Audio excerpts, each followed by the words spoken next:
ওয়ালাইকুম রহমতুল্লাহ। মৌলানা রইসুদ্দিনের হত্যাকারীদের গ্রেফতার এবং খুনিদের ফাঁসির দাবিতে আজকে যে আহলে সুন্নাত ওয়াল জামাতের পক্ষ থেকে অবরোধ কর্মসূচি হয়েছে শান্তিপূর্ণভাবে, সেই কর্মসূচিতে কারা হামলা করেছে?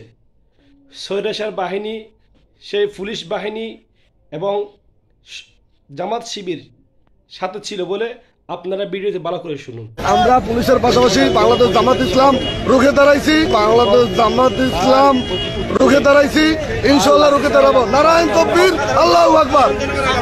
দর্শক, আমরা জানতে পেরেছি যে আসলে পুলিশের সাথে যারা উপস্থিত আছেন তারা কি বলছেন আমরা কিন্তু জানতে পেরেছি। এবং এখানে এখন মুরাদপুরের ঠিক মোড় থেকে কিন্তু কিছুটা চলছে।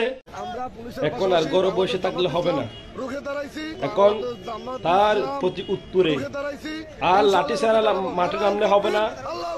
সুন্নি জনতা প্রস্তুত রয়েছে, ইনশাআল্লাহ আমরা রুখে দাঁড়াবো, এর প্রতিশোধ নিয়ে ছাড়বে ইনশাআল্লাহ। রইসুদ্দিনের খুনিদের গ্রেফতার এবং ফাঁসির দাবিতে আন্দোলন চলমান চলছে, চলবে ইনশাআল্লাহ।